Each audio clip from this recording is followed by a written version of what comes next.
तब से लेकर के हम आज रात दरबार में उपस्थित हुए हैं। और जिस समय हम इस राज सिंहासन पर बैठते हैं तो हम तुमसे अपनी प्रजा की जानकारी किया करते हैं। ये हमारा नहीं, ये आर्यावर्त के समस्त राजाओं का धर्म है कि अपनी प्रजा की जानकारी करे कि उस राजा की प्रजा किस तरह से जीवन यापन कर रही है। हम अयोध्या के राजा हैं, अयोध्या की शासन सत्ता हमारे इन हाथों में है। हम तुमसे जानना चाहते हैं, हमारी अयोध्या की प्यारी प्यारी प्रजा को किसी भी प्रकार का कोई कष्ट तो नहीं है, कोई किसी को सता तो नहीं रहा। अगर बाहर से कोई आगंतुक हमारे दरवाजे पर आता है तो क्या उसे प्रेम से दान दिया जाता है या नहीं? ब्राह्मणों के द्वारा वेद धुन उच्चारण की जाती है या नहीं? पुजारियों के द्वारा मंदिरों की समय समय पर पूजा होती है या नहीं? कहो कहो, गौशाला, धर्मशाला, पाठशाला, मल्लशाला, कन्याशाला, क्या सभी शालाएं सुचारू रूप से चल रही हैं या नहीं? कहो कहो महामंत्री सुमंत, हमें अवगत कराया जाए। क्यों नहीं महाराज, आप हमसे पूछ रहे हैं कि हमारी इस अयोध्या की प्रजा प्रसन्न है, तो महाराज ये तो आप भी जानते हैं कि जब ते राम ब्याह घर आए, नित नौ मंगल मोद बधाए। जब से आपके चारों पुत्रों का विवाह हुआ है, अब यह पूछने का विषय रह नहीं गया कि अयोध्या में खुशियां हैं कि दुख। चारों तरफ आनंद है महाराज, फिर भी आपने पूछा है। यह आपका जीवन है, अपने जीवन में आपने सदैव ऐसा ही अपनी प्यारी प्रजा को स्नेह किया है। तो महाराज हम तो यही देखते हैं कि दूध दूध से है घर घर आवादानी, सिंह है और बकरी पीते जल एक घाट पानी। यद्यपि आपस में विरोधाभास होता है, लेकिन यदि वही विरोधी आपके राज्य में आ जाए तो इतना प्रेम हो जाता है परस्पर कि एक साथ भोजन ग्रहण करते हैं, जल ग्रहण करते हैं। महाराज क्यों नहीं, आपका तो जीवन ही ऐसा है महाराज। हमने देखा है आपका वह उदार जीवन। आपके लिए तो यहाँ तक सुना है कि वह सुरपति बसही बाहुबल जाके आपके मित्र देवताओं के राजा इंद्र आपकी भुजाओं के बल पर निवास करते हैं, अपना सिंहासन दे दिया करते हैं। अर्ध सिंहासन सुरपति देई, ऐसा यश वैभव आपका। धर्म धुरंधर, गुण निधि ज्ञानी, आप ज्ञानी हैं, धर्मात्मा हैं, योद्धाओं में श्रेष्ठ है महाराज। प्रजा में संपूर्ण प्रसन्नता है।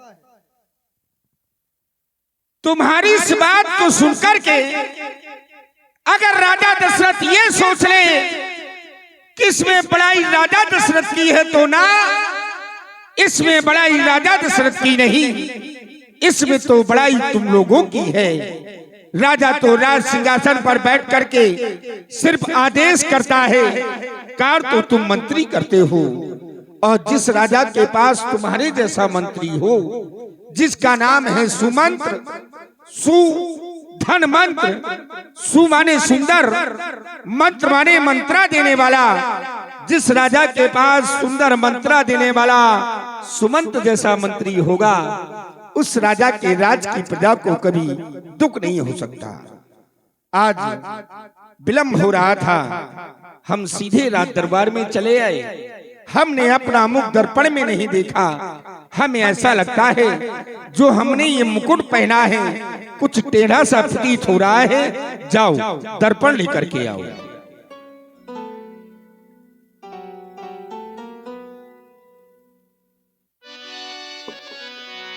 ओ राय सुभाय मुकुर कर लीना, बदन पिलो को मुकुट समकीना। और महाराज दशरथ जी दर्पण पर देखकर अपने मुकुट को सीधा करते हैं। मुकुट को सीधा करते करते अचानक उनकी नजर कानों के समीप सफेद हुए बालों पर पड़ती है। श्रवण समीप भय सित के सा मन हो जरठपन अस उपदेसा। महामंत्री सुमंत, दर्पण में अपना मुख देख करके हम अपने ताज को सीधा कर रहे थे। अचानक हमारी दृष्टि कानों के समीप जिस समय पहुंची, हमने देखा कि कानों के समीप के जो बाल हैं वो श्वेत हो गए हैं। श्रवण समीप भय सिद्ध कैसा और श्वेत ही नहीं हो गए। ये हमें उपदेश भी दे रहे हैं, मनहु जड़टपन अस उपदेशा। उपदेश इनका ये है कि राजा दशरथ, अब तेरा चौथापन आ गया है, अब तू बूढ़ा हो गया है। जब व्यक्ति के कानों के समीप के बाल श्वेत हो जाए तो उसको समझ लेना चाहिए कि उसका बुढ़ापा प्रारंभ हो गया है। आज हमें ऐसा आसार लग रहा है कि अब तो हमारा बुढ़ापा आ गया है।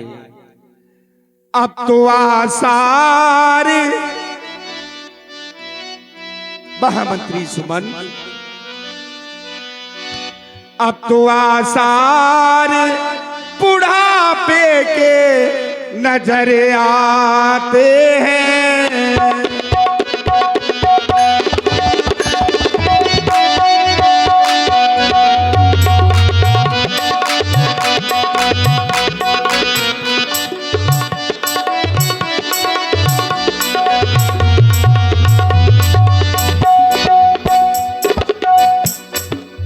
अब तो आसार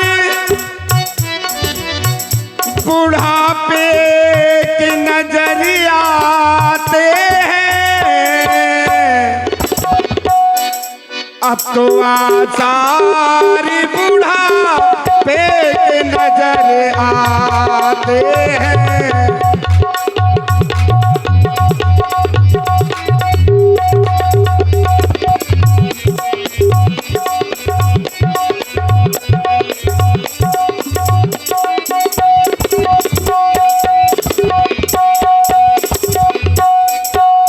ऐसा क्यों? स्याही गई सफेदी आई, सफेदी आई, सफेदी आई।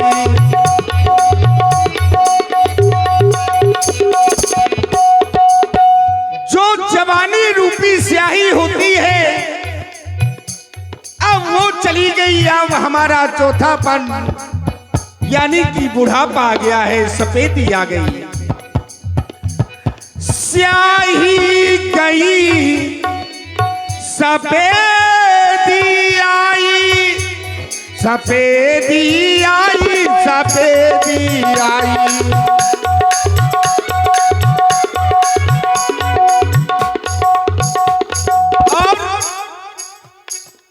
अब नैनों में नहीं पड़ा तो दिखाई, पड़ा तो दिखाई, हाँ पड़ा तो दिखाई।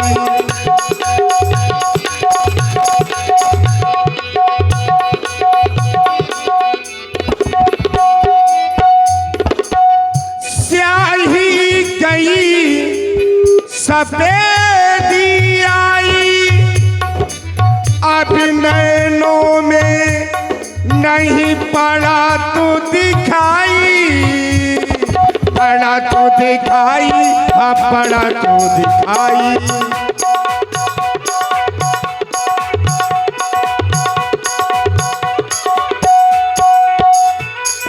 आज हम दिन की तरह, आज हम दिन की तरह रोज ढले जाते हैं। अब तो आसार बुढ़ापे के नजर आते हैं। अब तो आसार बुढ़ापे के नजर आते हैं।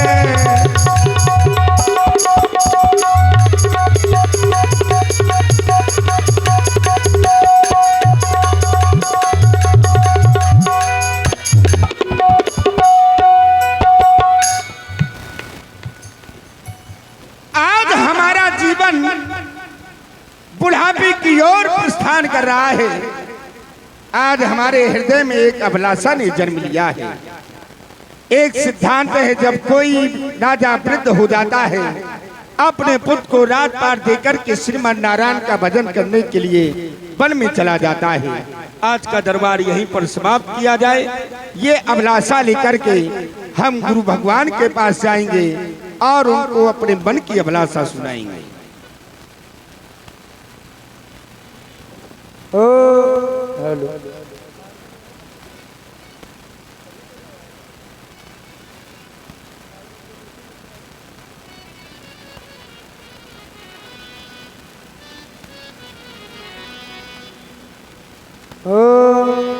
यह विचार ओरे आने नृप सुदिन सुअवसर पार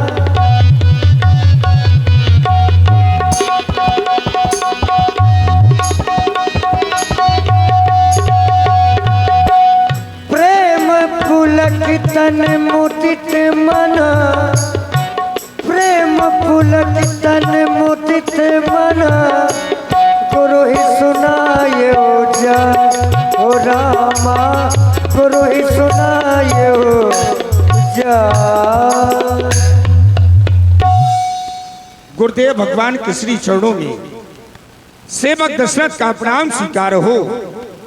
हृदय में सांत्वना न मिलने के कारण वाचक प्रणाम प्रस्तुत कर रहा हूँ। देवता, आप मेरा वाचक प्रणाम स्वीकारें। आज आपकी अर्चना वंदना पूजा करना चाहता हूँ प्रभु। करूं वंदना हे देवता, करूं वंदना मेरी ओर निहारो, करूं वंदना मेरी ओर निहारो, गुरुवर पधारो आसन संभालो।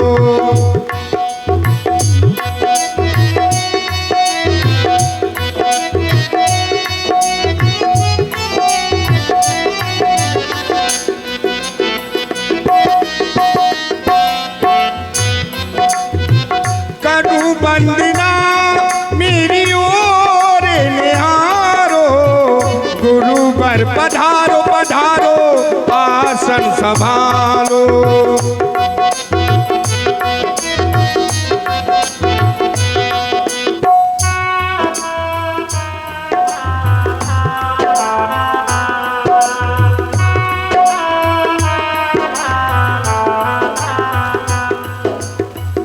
और देवता, सूर्य वंशियों पर कृपा है तुम्हारी, आशीर्वाद दे दो जाऊं बलिहारी।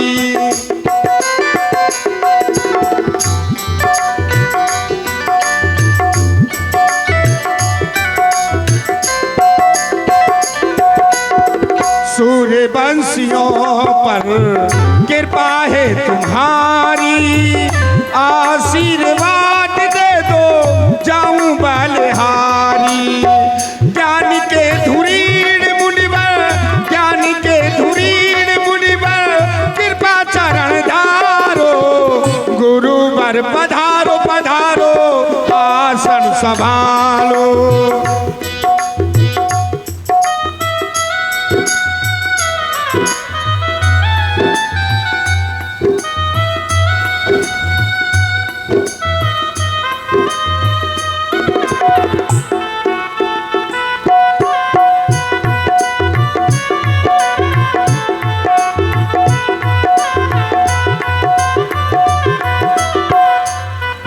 और देवता, चरणों की धूलि को माथे से लगाता, आशीर्वाद दे दो जग के विधाता।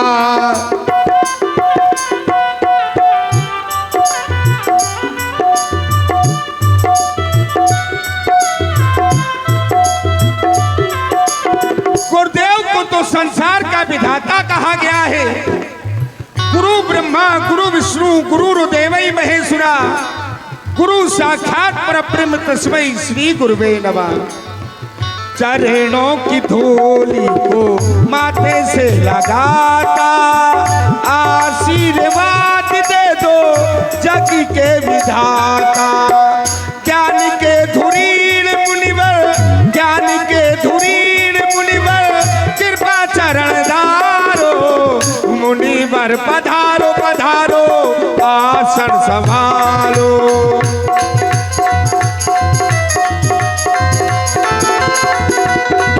करूं वंदना मेरी ओर निहारो, करूं वंदना मेरी ओर निहारो। गुरुवर पधारो पधारो, आसन संभालो। मुनिवर पधारो पधारो, आसन संभालो। ऋषिवर पधारो पधारो, आसन संभालो। अखंड मंडलाकारम व्याप्तेन चराचरम तत्पदम दस्तम तस्मै श्री गुरुवे नमः। मेरा प्रणाम स्वीकारें देवता। राजेंद्र, तुमने हमें प्रणाम किया है। व्यवहारिक जगत में देखा होगा कि यदि कोई नमस्कार करता है तो उत्तर भी नमस्कार से ही मिलता है। अगर कोई राम राम करता है तो उसका उत्तर भी राम राम से ही अगले व्यक्ति के द्वारा मिलता है।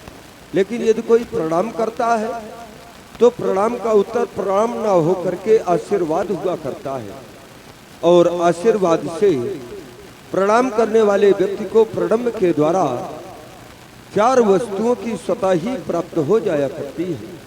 अभिवादनशीलस्य नित्यं प्रद्धोपि सेवना तेन चत्वारि वर्धन्ते आयुर्विद्या यशो बलम। आयु, विद्या, यश और बल।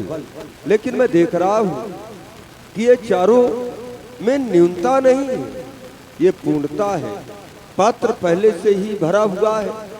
यदि उस पात्र में और भी जल डाल दिया जाए तो पात्र में वो जल रहेगा नहीं, उसका कोई मूल्य ना रहेगा। राजन, तुम्हारे जीवन में तुमने प्रणाम किया है।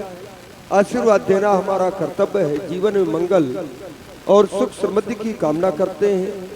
हमेशा तुम्हारी जय जयकार हो। जयति जयति जय अवधपति, जय भूपति पति भूप। सुयस रहे जग में सदा, कीरत विमल अनूप। खुशहाली का बजे डंका, आपकी रोशनाई का, और दसों दिशाओं में रहे आपका यश, गौरव और वीरताई का। महामंगल हो, कल्याण हो। कहें गुरु सदन में आने का कोई विशेष है, जानना चाहते हैं। हे देवता, कही भुवन सुनिय मुनि नायक। आज आपके समीप में आने का एक कारण है। कारण ये है कि आज मेरे हृदय में एक अभिलाषा ने जन्म लिया है। अब अभिलाष एक बन मोरे, पूजिए नाथ अनुग्रह तोरे। और जो अभिलाषा मेरे हृदय में है, उस अभिलाषा की पूर्ति सिर्फ आपके द्वारा ही होनी है देवता। आप कहें तो वो अभिलाषा मैं आपके श्री चरणों में प्रस्तुत करना चाहता हूँ प्रभु। क्यों नहीं राजन, मैंने तो यहाँ तक जाना है। तुमने कहा कि ये अभिलाषा एक ऐसी अभिलाषा है कि जब आप कहें और ये अभिलाषा आपके द्वारा ही पूर्ण होगी। लेकिन मैंने ये जाना है राजन, राउर नाम जस सब अभिमत दातार, फल अनुगामी महिप मनि, मन अभिलाष तुम्हारा। तुम्हारे नाम और यश का ऐसा प्रभाव है कि मन में अभिलाषा तो जन्म लिया करती है, लेकिन फल उस अभिलाषा का पहले ही प्रकट हो जाया करता है। लेकिन ये अभिलाषा निश्चित है, क्योंकि कोई विशेष अभिलाषा होगी तभी तुम्हारा कथन है कि आपकी ही कृपा से पूर्ण होगी। जब विशेष अभिलाषा है तो मैं जानना चाहता हूँ कि ये विशेष अभिलाषा कौन सी है, स्पष्ट करें। हे देवता, ये अयोध्या की समाज मेरे बेटे राम को इस तरह से चाहती है जिस तरह से राम को स्वयं मैं चाहता हूँ। संतों की समाज, ब्राह्मणों की समाज राम की इस तरह से चाहती है देवता जिस तरह से राम को स्वयं आप चाहते हैं। मेरा बेटा राम सब विधि से लायक हो गया है। भयं राम सब विधि सब लायक। मेरा बेटा राम सब विधि से लायक हो गया है। अब मेरा चौथापन आ गया है। अब अयोध्या का राजपाट मुझसे संभाला नहीं जा रहा देवता। क्यों? क्योंकि मेरा जो ये शरीर है अब जर्जर होता चला जा रहा है। इसलिए चाहता क्या हूं, श्रमा करे प्रभु, श्रमा करे। हे देव उतरता जाता है अब सिरे से प्रेत जवानी का। देखिए सूखता अब जाता है वो अपना खेत जवानी का।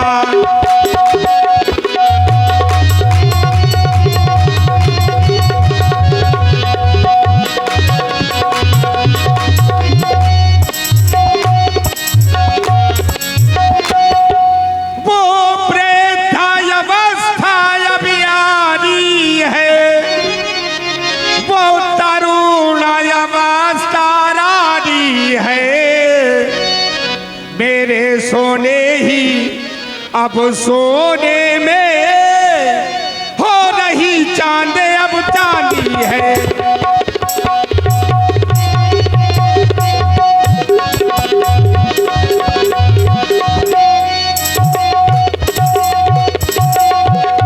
चाहता क्या हूँ, पिछले पुरखों की तरह नाथो।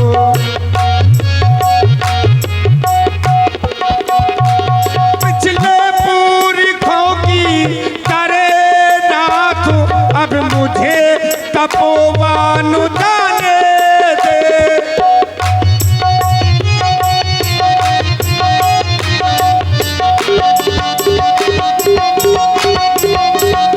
पिछले पुरखों की तरह नाथ अब मुझे तपोवन जाने दे। हो गया नाथ के योगे राम, हो गया नाथ के योगे राम। अभी उसको राजो चलाने दे। हो गया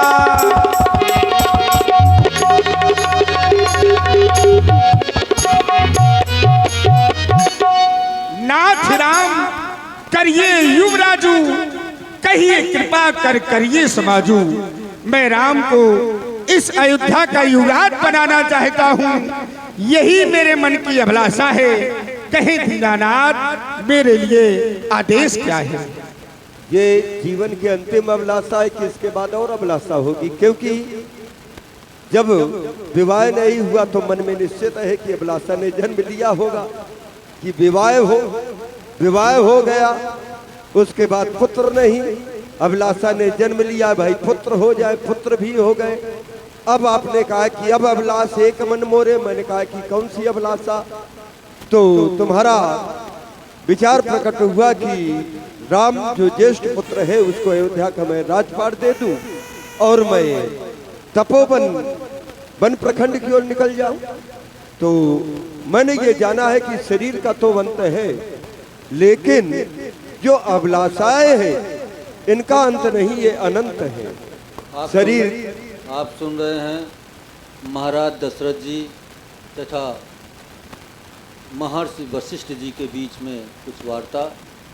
देखिए, कौमिक नर्तक आदि आदि को तो आप लोग पुरस्कार देते हैं, लेकिन कहाँ देना चाहिए ये भी ध्यान में रखें। ये बहुत आवश्यक है। आप लोग अगर कुछ न कुछ प्रोत्साहन करते रहेंगे तो कलाकार का मन बढ़ता है। ये हमारे कपिल यादव आपकी ओर से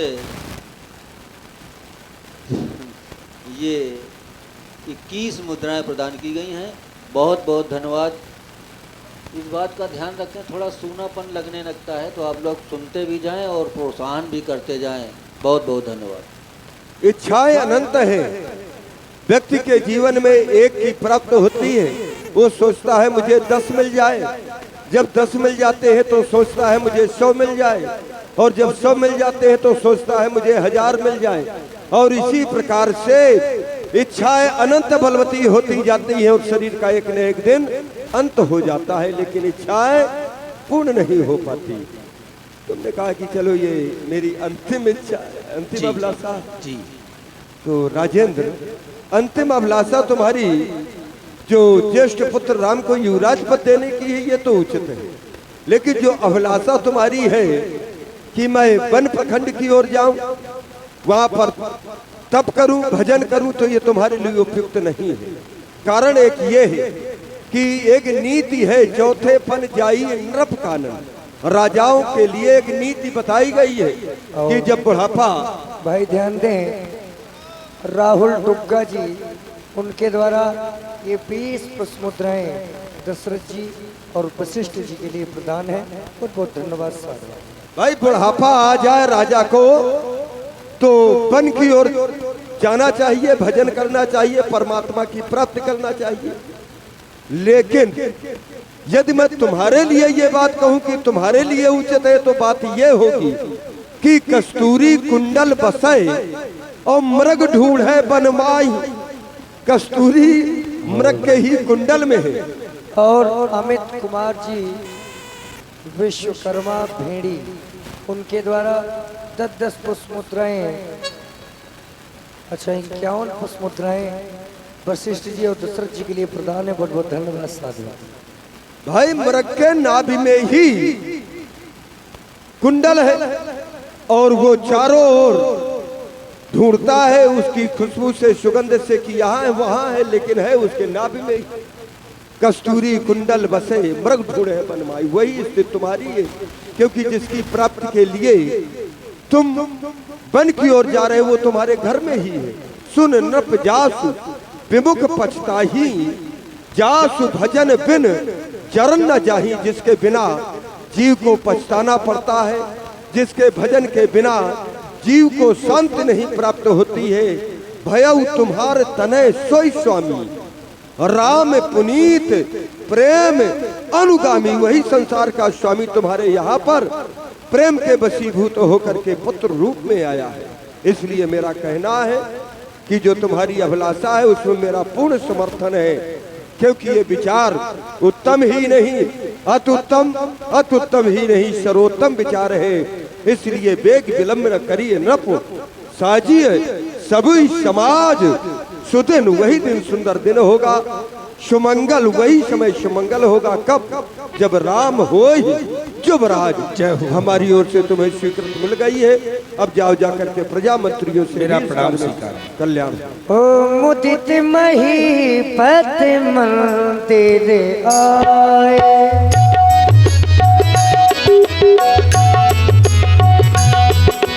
ओ सेवक सचिव सुमंत्र बोलाए।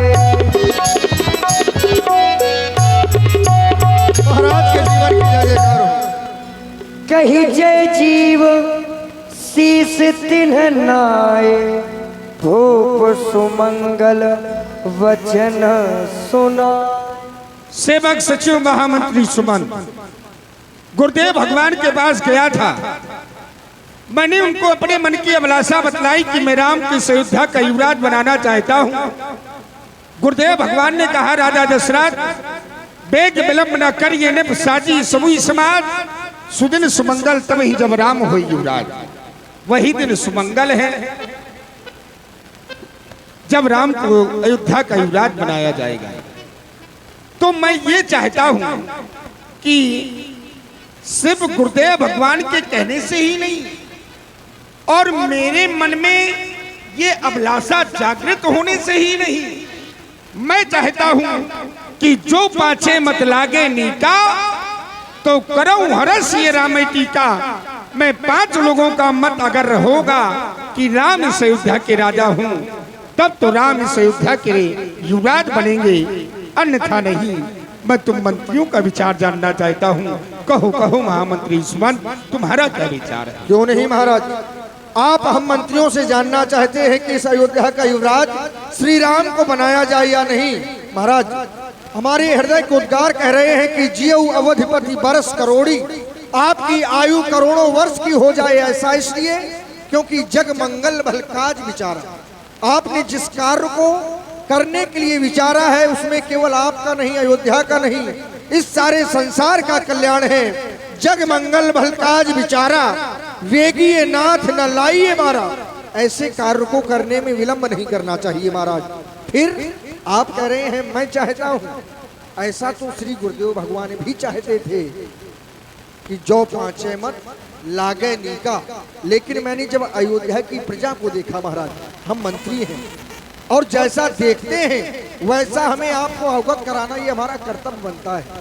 सबके उर अभिलाष अस कहें मनाए महेश, आप अछत युवराज पद राम ही देव नरेश।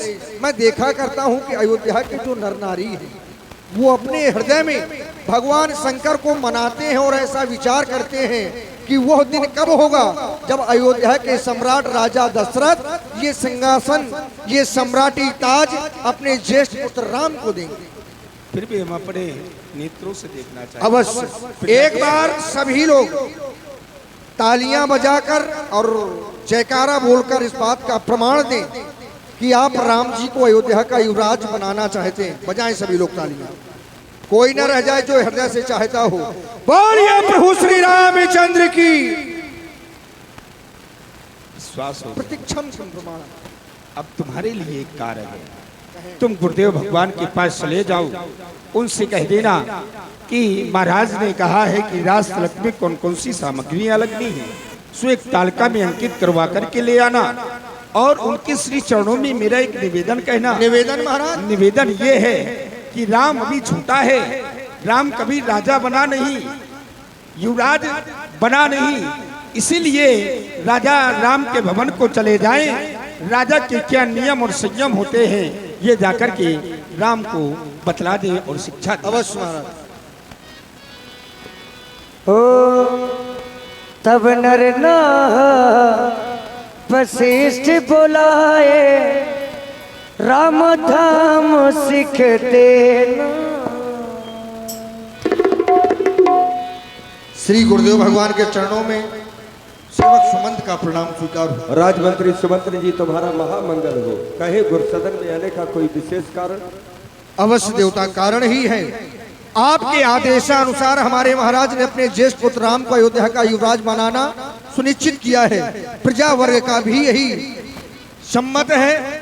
लेकिन महाराज युवराज बनने में जिन जिन वस्तुओं की आवश्यकता हो आप वह मुझे बताएं, एक पत्रिका में अंकित की जाए, एकत्र की जाए। अवश्य। क्यों आनहु सकल सुतीरथ पानी। सभी तीर्थों के जल को एकत्रित करना है। इतना ही नहीं, औषधि मूल फूल फल पाना, अनेक प्रकार की मांगलिक औषधियाँ, फूल फल पान ये एकत्रित करना है। चामर चरम बसन बहुभांति, रोम पाट पट अग्नित जाति, अनेकों प्रकार के ऊनी और रेशमी वस्त्र, चावर चंवर जिसको कहते हैं चमर, मृग चर्म ये एकत्रित करना है। इतना ही नहीं, सफल रसाल पूगफल केरा, आम सुपारी और केले के वृक्षों को फलों के सहित रोपो बीथन पुरचौ फेरा। अयोध्या की प्रत्येक बीथियों में गलियों में उसका रोपण कर देना है। रचहु मंजमन चौके चारू, कहाऊ बनावन बेग बजारू। रंग बिरंगी चौकों को सजाया जाए, बाजार को पूर्ण रूप से सुसज्जित कराया जाए। ध्वज पताक तोरण कलश सजहु तुरग रथनाग, हाथी घोड़े रथ पताका ये सभी सुसज्जित किए जाए। यही तुम्हारे लिए आदेश है महाराज। एक निवेदन आपके चरणों में भेजा है। कौन सा? युवराज बनने से पूर्व जो नियम संयम करने होते हैं आप राम जी को बताओ। तो तुम्हारे लिए हमारा एक आदेश है, हमारे आने की सूचना और राम जी के महलों तक पहुंचाई जाए। हम अतिशीघ्र ही राम जी के महल कनक भवन में प्रवेश कर रहे हैं। अवश्य महाराज। हो राम धाम सिख देन पठाए, हे श्री राम जी, श्री गुरुदेव भगवान आपके भवन की ओर पधार रहे हैं। हो गुरुआ की मन सुनत रघुनाथ, गुरुआ के मन द्वारे द्वारे द्वारे आई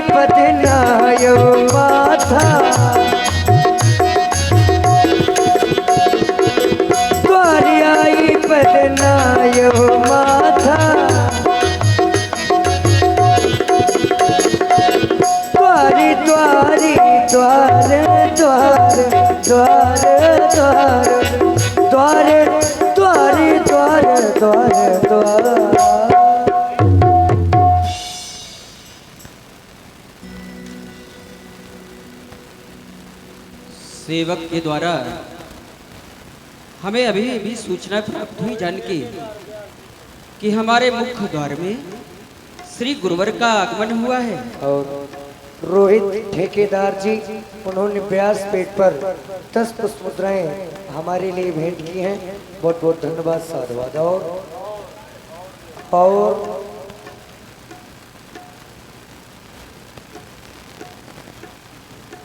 हमारे मुख्य द्वार में श्री गुरुवर का आगमन हुआ है परिजान की, और सेवक के द्वारा सूचना जिस प्रकार से दी गई, ऐसा लगता है हमें तनिक भी विलंब न करते हुए श्री गुरुवर का स्वागत करना चाहिए। तुम आरती की थाल सुसज्जित करो, मैं स्वयं जाकर श्री गुरुवर का स्वागत करता हूँ।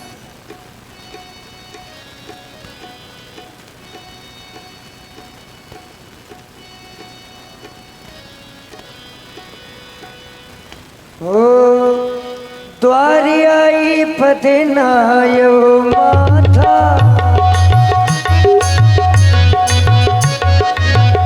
सादर अर्घ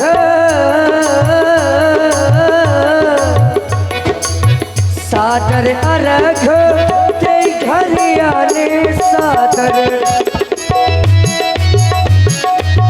सादर अर्घ ते घरियाने, सोरह सोरह सोरह भांति पूज सन्माने।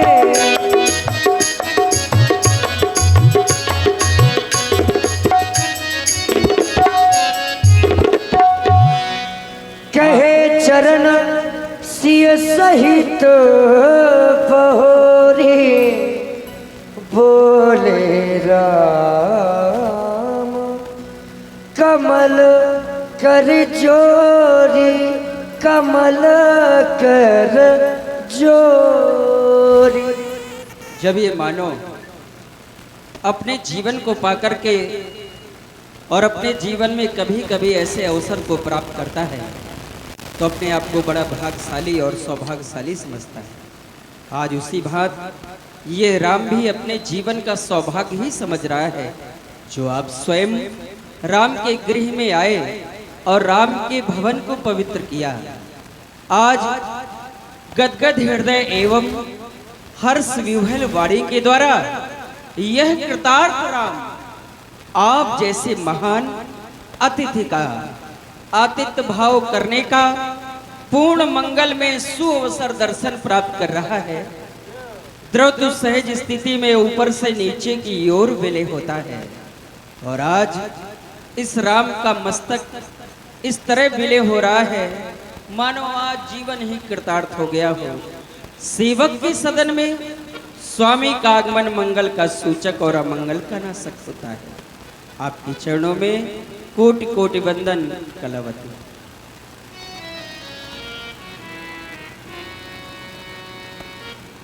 श्री गुरुवर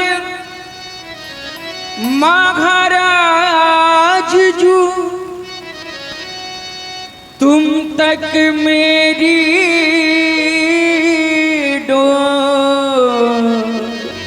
यह जीवन चक्र है, और जिस प्रकार से एक काग पक्षी समुद्र के ऊपर उड़ रहा है, पर उसे ऐसा कोई ठौर नहीं मिलता जहां वो कुछ समय तक अपने जीवन का विश्राम पा सके। इसलिए जीवन भी उसी भांति है। जीवन मानो जी रहा है, पर जीवन में जब कठिनाइयां आती हैं, संकट आते हैं, तो वो ठौर कौन सा है जहां वो कुछ समय तक अपने जीवन का विश्राम पा सके, जीवन का ठहराव पा सके, तो वो है श्री गुरुवर के चरण। इन चरणों में ही वो जीवन का सार छिपा है, जिससे जीवन की नई दिशा प्राप्त होती है। श्री गुरुवर महाराज जो, तुम तक मेरी डोर, जैसे खाग जहाज को सूझते और न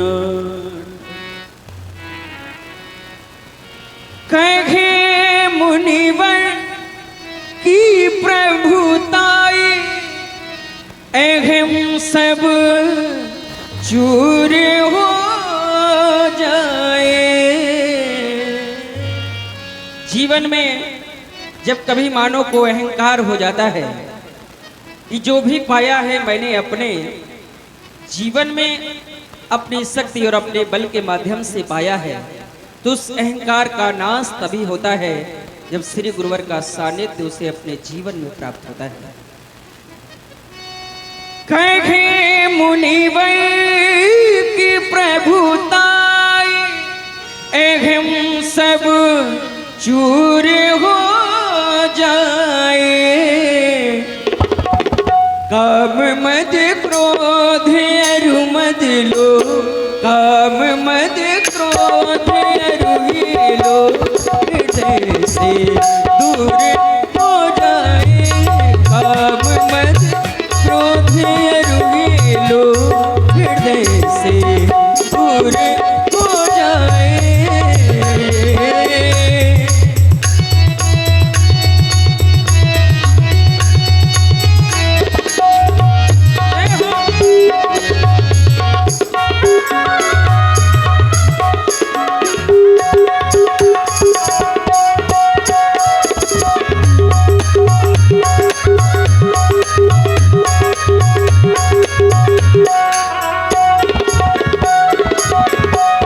काम मद क्रोध अरु लो, काम मद क्रोध अरु लो, हृदय से दूर हो जाए। काम मद क्रोध अरु लो, हृदय से दूर हो जाए।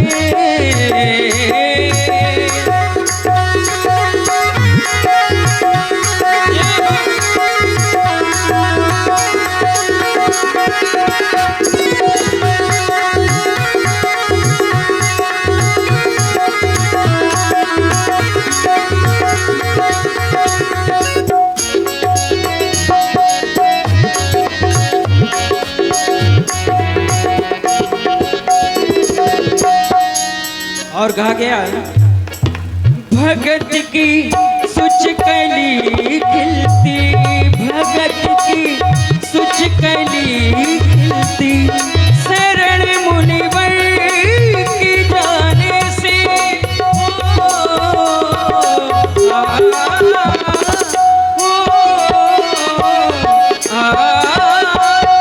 लगन ही प्रेम बंधन की, लगन ही प्रेम बंधन की, लगन ही प्रेम बंधन की, लगन ही प्रेम बंधन की।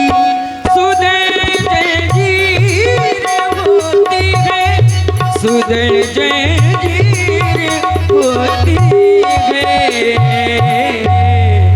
लगन चैनों से लग जाए, लगन चैनों से लग जाए, कोई इच्छा पूर्ण हो जाए। लगन चैनों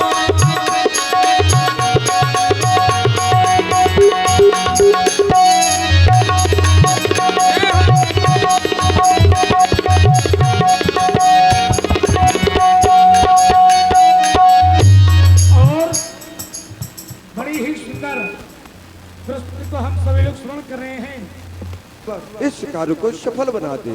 करना ये है तुम्हें और देवी सीता को व्रती रहना है, उपवास करना है, भूमि में शयन करना है, ब्राह्मणों को दान देना है, श्री रंगनाथ जी भगवान का पूजन करना है।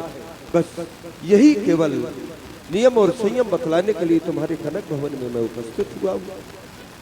अब मैं तुम्हारे पिता श्री महाराज दशरथ जी के पास जाना चाहता हूँ। तुम्हारा महामंगल हो। गुरु सिखते राय पही गया हो, राम हृदय अस विस्मय भय। आज श्री गुरुवर के आदेश से राम के मन को विस्मय से भर दिया। क्या यही कल्पना की थी इस राम ने अपने जीवन में? क्या यही सोचा था राम ने अपने जीवन में कि यदि राज्य मिलेगा तो केवल इस राम को ही मिलेगा? इस अयोध्या के राज सिंहासन पर यदि राम अकेला बैठेगा तो सौभाग्य नहीं होगा इस राम का। यदि बैठेंगे वो चारों भाई इस राज सिंहासन पर तभी राम के जीवन का सौभाग्य होगा। पर आज श्री गुरुवर के आदेश ने राम के मन को विस्मय से भर दिया। आज जो सोचा था वो ना हो सका और पाकर के भी लगता है कुछ खो दिया इस राम ने। बनूंगा मैं राजा कैसे, कैसे बन जाऊंगा इस अयोध्या का राजा अपने तीनों भाइयों को अकेला छोड़कर। बनूंगा मैं राजा कैसे,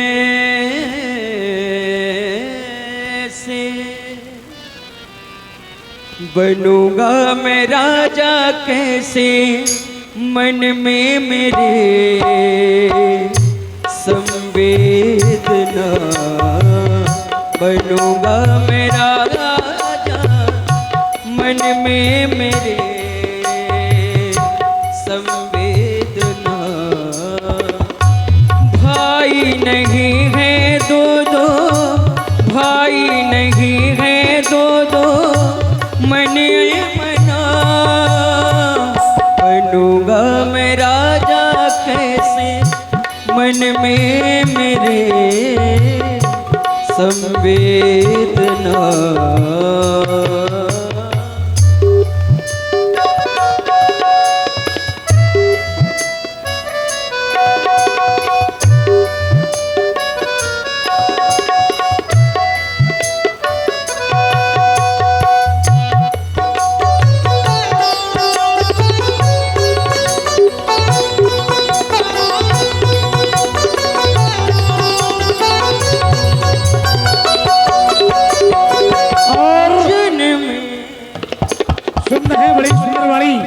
भगवान श्री राम जी के द्वारा राजा बनने के प्रति और इसी वाणी से प्रभावित हुए हमारे छोटे भाई आचार्य पंडित श्री केशव जी तिवारी जो महानगर कानपुर से आज ही पधारे हुए हैं, उनकी ओर से भगवान श्री राम जी की वाणी का सम्मान 51 पुष्पों से किया जा रहा है। बहुत बहुत धन्यवाद।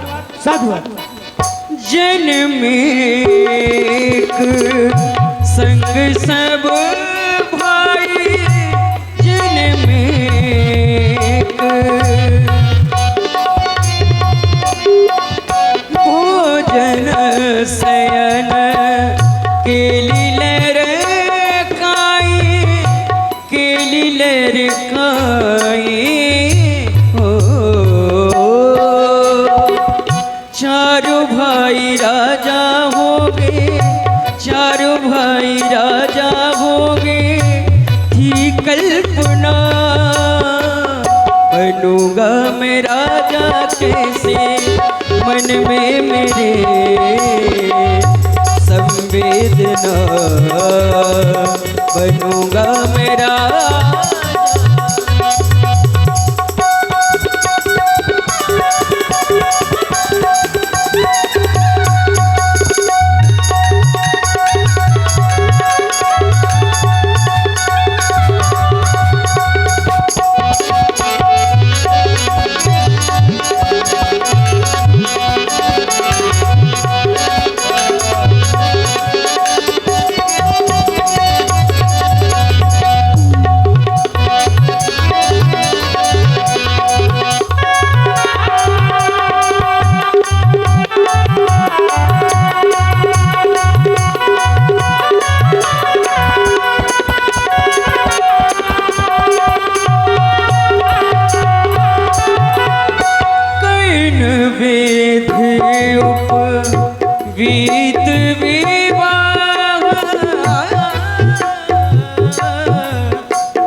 भय उछाह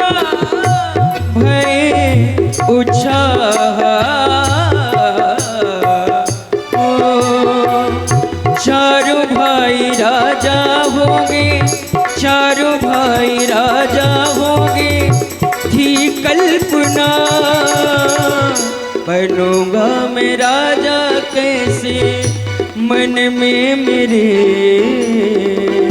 संवेदना बनूंगा मैं राजा, मन में मेरे संवेदना।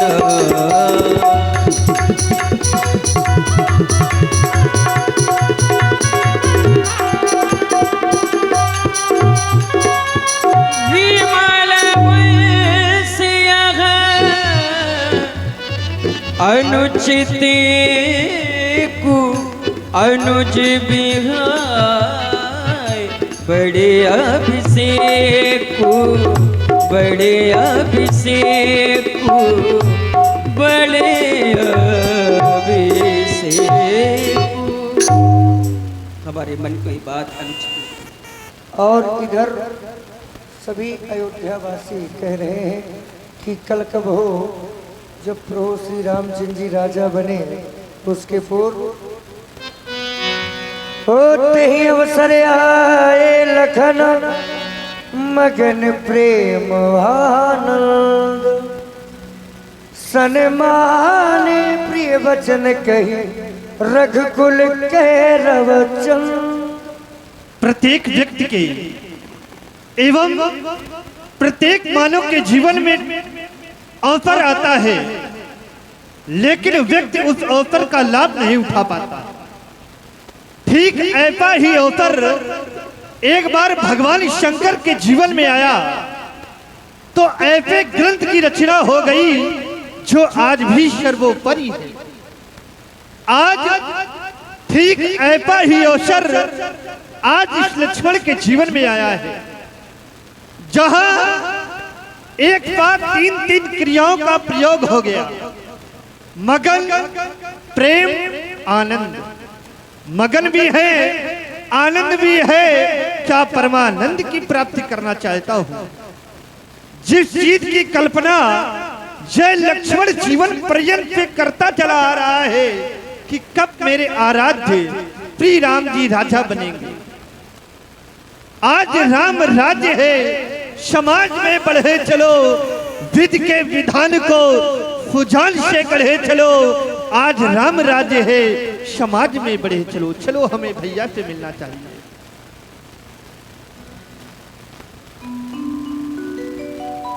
आओ लक्ष्मण, तुम्हारे आगमन से तो ऐसा लग रहा है कि आज अयोध्या पुष्पों की भांति सुगंधित हो गई और तुम्हारी लालिमा तुम्हारे मुख की लालिमा बता रही है कि तुम्हारे अंदर प्रसन्नता का सागर उमड़ रहा है। कहो इतने प्रसन्न क्यों हो? प्रसन्नता का कारण ये है प्रभु कि आज मैं अपने सखाओं के साथ खेल रहा था तो मेरे एक सखा ने बताया कि लक्ष्मण तुम्हारे भैया का राज्याभिषेक होने जा रहा है। भैया मैं बरियाई दौड़ा आपकी तरफ ही चलाया, नाद शुभ संवाद सुनकर हो गया दूना हृदय, आज ही साकेत में हो जाएगा सूर्योदय। फिर लखन को तो मत पूछो क्योंकि मन हर्ष से बढ़ता चला जा रहा है प्रभु, क्योंकि आप ही अवधि के राजा बनेंगे, राजा बनेंगे, महा राजा बनेंगे, नगरी सजेगी, बाजा बजेगा।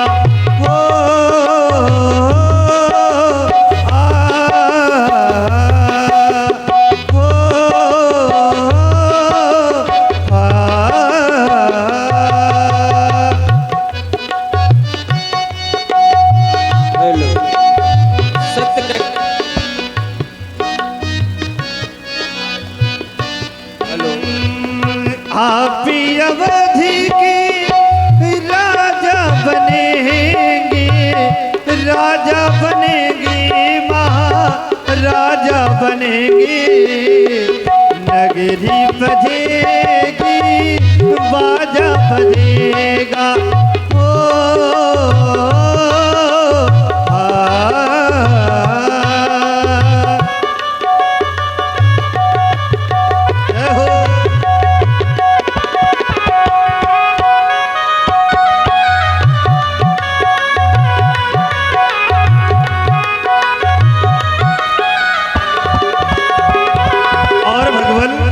जब आप राजा बन जाएंगे तो ये अयोध्या सजेंगी अटरिया, सजेंगी बजरिया, सजेंगी अटरिया, सजेंगी बजरिया, झूमे उठेगी देखो सारी नगरिया। आप ही अवधि के राजा बनेंगे, राजा बनेंगे, महाराजा बनेंगे, नगरी बजेगी, बाजा बजेगा।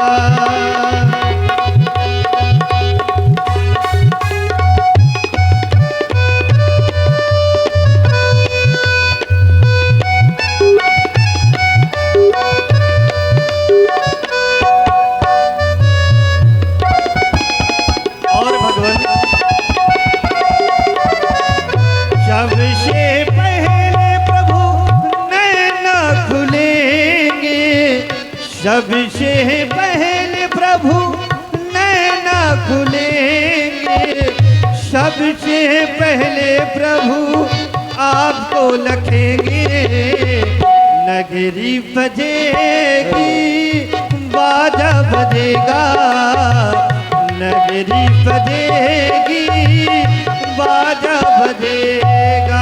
ओ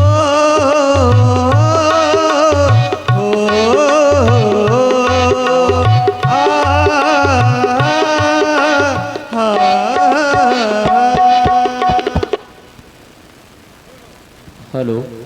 और आप देख रहे हैं लखनलाल जी की भूमिका में 50 रुपए देवेंद्र जी की तरफ से भेंट हुई है। परासन। नगरी सजेगी, सत्य कहा लक्ष्मण, जब ये अयोध्या के राज्य में कोई राजा बनेगा तो सारी नगरी के लिए एक पर्व जैसा ही होगा।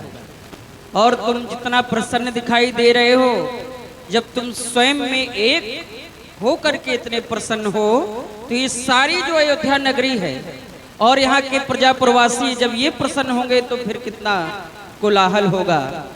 और ये कोलाहल साधारण नहीं होगा। प्रिय लक्ष्मण, कहना है तुमसे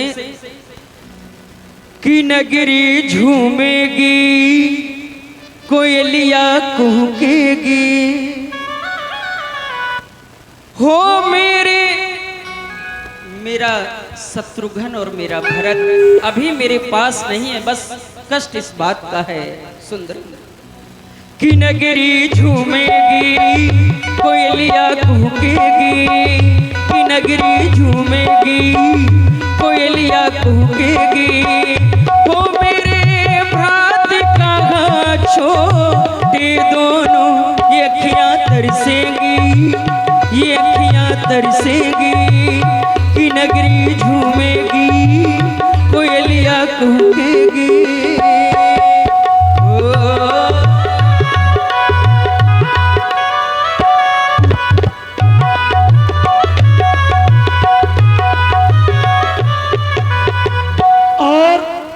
बड़ी ही सुंदर पुस्तक हम सभी लोग भगवान श्री राम जी के मुखारविंद से श्रवण कर रहे हैं, उन्हीं का साथ दे रहे हैं हमारे गंधर्व पीठ पर बैठे व्यास जी और वादक जी। तो इन तीनों चारों मूर्तियों के लिए 51 मुद्राएं युगल सरकार के लिए और 51 मुद्राएं गंधर्व पीठ पर बैठे हमारे आदरणीय चाचा जी, उनकी ओर से आशीर्वाद स्वरूप 51 मुद्राएं प्रदान हुई। बहुत बहुत धन्यवाद, साधुवाद। हो मैंने माना गुरु जी का कहना, बनूंगा मैं राजा, मैंने माना, ओ मैंने माना गुरु जी का कहना, बनूंगा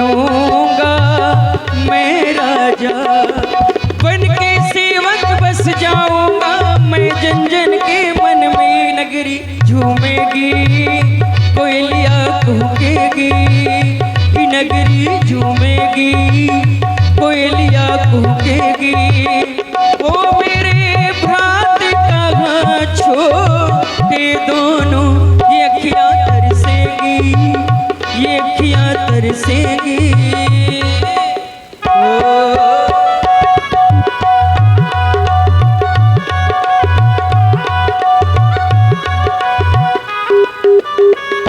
हो मेरे भैया चलो मेरे संग में, भवन में रुक जाओ मेरे भैया।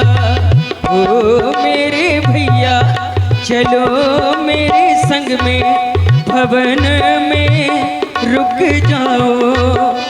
बन के सेवक बस जाऊंगा मैं, जन जन के मन में नगरी झूमेगी, कोयलिया कूकेगी, ये नगरी झूमेगी, कोयलिया कूकेगी। हो मेरे भ्रात कहाँ छोटे दोनों, ये नगरी झूमेगी, कोयलिया कूकेगी, ये नगरी झूमेगी, कोयलिया कूकेगी। आओ भवन में चलते हैं और राजा होने का जो एक कारण है और प्रसन्नता के उस विषय को हम चुनते हैं। और लक्ष्मण लीजिए चलिए इस प्रसन्नता में, क्योंकि इसके बाद फिर प्रसन्नता रहे कि न रहे, प्रसन्नता में एक एक कैसेट सखियों के द्वारा देखें